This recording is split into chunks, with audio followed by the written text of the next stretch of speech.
ایک مقام ہے تنعیم کا مقام، جو آج کل مسجد عائشہ سے مشہور ہے۔ اچھا۔ اب اس مقام کو سمجھنے کے لیے ہمیں حجۃ الوداع کا جو سفر ہے، سفر حج جو نبی اکرم علیہ الصلوۃ والسلام کا ہے، اس کی طرف جانا ہوگا۔ پیارے آقا علیہ الصلوۃ والسلام اپنے ساتھیوں، اپنے رفقا کے ہمراہ، اپنے دیوانوں کے ہمراہ، اپنے محبین اور عشاق کے ہمراہ سفر حج کے لیے روانہ ہوتے ہیں۔ اندازہ لگائیے وہ کیسا لمحہ ہوگا، کیسی مسرتوں کا اور خوشیوں کا ساماں اس وقت چاروں طرف پھیلا ہوگا کہ پیارے آقا علیہ الصلوۃ والسلام حج کے لیے جا رہے ہیں۔ تو یہی وجہ تھی کہ صحابہ کرام علیہم رضوان جہاں جہاں تشریف فرما تھے، وہ سب کے سب مکہ مکرمہ کے لیے نکل پڑے۔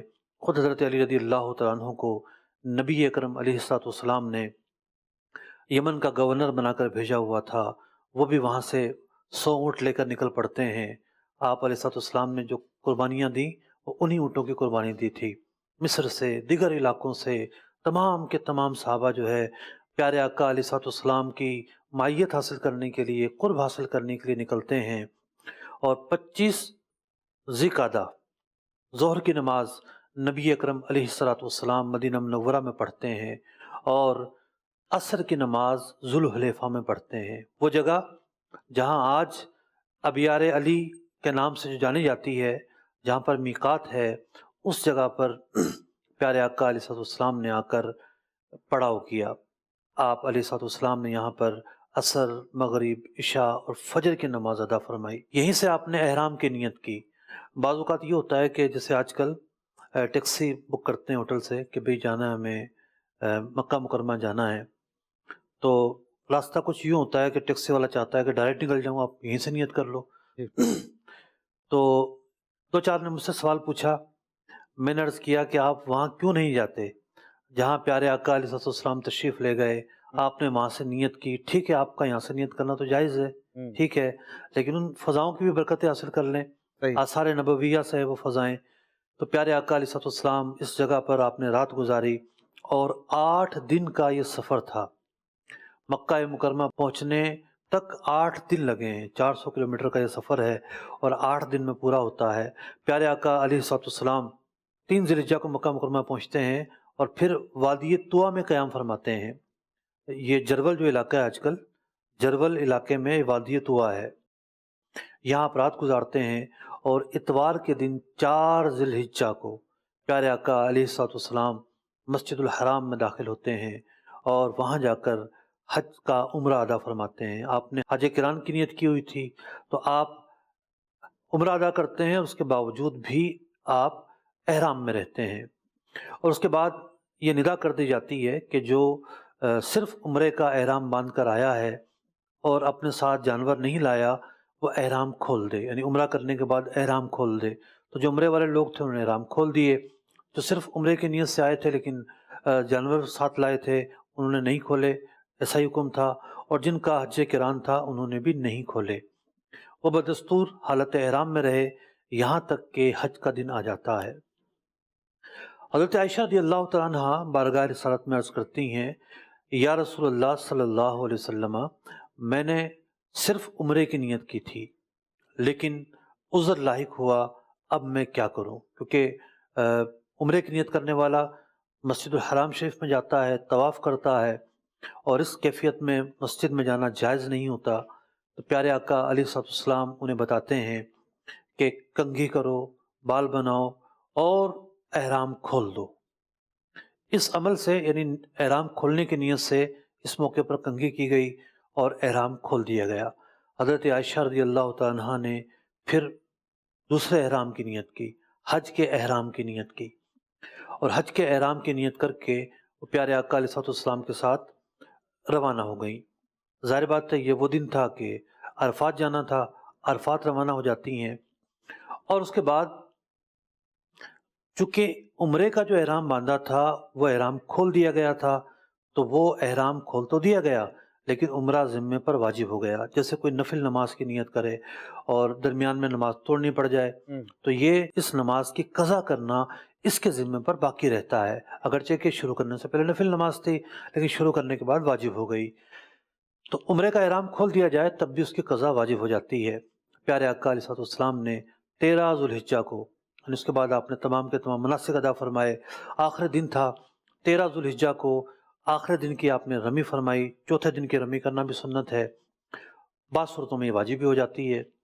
تو آپ نے رمی ادا فرمائی اور اس کے بعد آپ ظہر کی نماز پڑھنے کے بعد، بلکہ سورج ڈھلنے کے بعد ظہر کی نماز پڑھنے کے بعد وادی محصب کے لیے روانہ ہوئے، یعنی مینا سے نکلے، مکہ مکرمہ میں آئے، اور مکہ مکرمہ میں ایک جگہ ہے، کتابوں میں اس کا نام لکھا گیا وادی محصب، نام تھوڑا سا مشکل ہے لیکن آج کل بڑے ہی آسان الفاظوں سے جانی جاتی ہے۔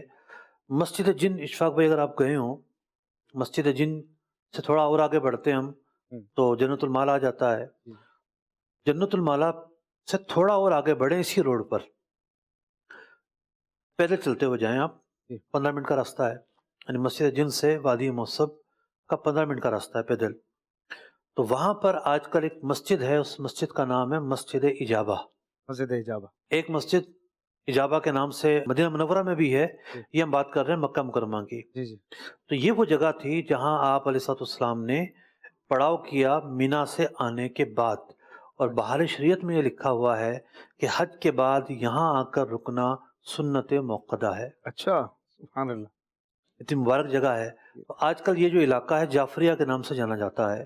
اچھا تو آپ نے یہاں پر قیام کیا، اور اس کے بعد حضرت عائشہ رضی اللہ تعالیٰ عنہ کے بھائی حضرت عبد الرحمن کے ساتھ نبی اکرم علیہ السلام نے انہیں بھیجا کہ جاؤ تنعیم کی جگہ چلے جاؤ، وہاں سے احرام کی نیت کرو، اور احرام کی نیت کرنے کے بعد جو عمرہ ذمے پر واجب ہو چکا تھا اب آپ اس کی ادائیگی کر رہی ہیں۔ صحیح۔ تو تنعیم کی جگہ سے آپ، یعنی حرم سے باہر ہے تنعیم، حرم سے باہر آتے ہیں، حرم سے باہر آنے کے بعد حضرت عائشہ رضی اللہ تعالیٰ عنہ نیت کرتی ہیں عمرے کے احرام کی جو قضا ان کے ذمے پر تھا، اور جا کر عمرہ کر آتی ہیں۔ عمرے کی ادائیگی کرنے کے بعد قافلے کے ساتھ ملتی ہیں، اور پھر یہ قافلہ مکہ مکرمہ سے کوچ کرتا ہے۔ تو چونکہ حضرت عائشہ رضی اللہ تعالیٰ عنہ سے پہلے یہاں سے احرام کی نیت اس طرح نہیں کی جاتی تھی، اچھا، یعنی احرام کی نیت تو حرم کے باہر کہیں سے ہو جاتی تھی۔ جی حرم کے تو بہت سارے حصے ہیں نا، جی، یعنی حرم تو پھیلا ہوا ہے چاروں طرف، حرم ہی حرم ہے، کہیں سے بھی نکل جائے، مطلب حرم سے باہر جہاں سے ہم نکلیں گے وہ ہل شروع ہو جائے گا۔ لیکن اس جگہ میں کوئی خاص برکت تھی کہ پیارے آقا علیہ السلام نے انہیں یہیں سے احرام باندھنے کا کہا۔ سبحان اللہ۔ اب حضرت عائشہ رضی اللہ تعالیٰ عنہ کی وجہ سے امت پر بڑی آسانیاں آئی ہیں۔ جی، جب قافلہ ٹھہر گیا ایک مرتبہ، پانی ختم ہو گیا، وضو کرنے کے لیے پانی نہیں رہا، تو پھر آیت تیمم نازل ہوتی ہے۔ وہاں بھی حضرت عائشہ کا ہار گم ہوا تھا، اس کی وجہ سے قافلہ ٹھہرا تھا، تو ایک امت کو آسانی آپ کی وجہ سے ملی۔ اب یہ جو جگہ ہے حرم میں سب سے نزدیک جگہ ہے، تنعیم کی جو جگہ ہے جہاں مسجد عائشہ واقع ہے، یہ سب سے نزدیک جگہ ہے۔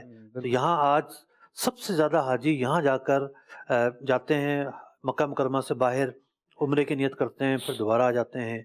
اچھا، یہاں ایک بڑا دلچسپ نقطہ ہے، وہ نقطہ یہ ہے کہ پیارے آقا علیہ السلام نے عمرے کا احرام باندھا تھا جیرانہ شریف سے۔ تو یہ ہے آپ کی فعلی سنت، فعل نبوی یہ ہے کہ آپ نے جیرانہ سے عمرے کا احرام باندھا۔ آپ ایک سفر میں تھے، اس سفر سے آپ نے عمرہ کرنا چاہا، اور جیرانہ سے احرام باندھ کر آپ نے عمرہ ادا فرمایا۔ یہ اعلان نبوت کے بعد کی بات ہے، غزوہ طائف کے موقع پر یہ واقعہ پیش آیا تھا۔ اب دوسری وہ جگہ ہے کہ جہاں ایک قولی سنت ہے کہ حضرت عائشہ رضی اللہ تعالیٰ عنہا کو آپ نے فرمایا یہاں سے احرام باندھو۔ علماء لکھتے ہیں قولی سنت اور فعلی سنت کا جب تقابل ہوگا تو افضل قولی سنت ہوگی۔ اچھا اچھا، جیرانہ سے بھی زیادہ افضل تنعیم کی جگہ ہے، مسجد عائشہ کی جگہ ہے، یہاں سے عمرے کی نیت کرنا زیادہ افضل ہے۔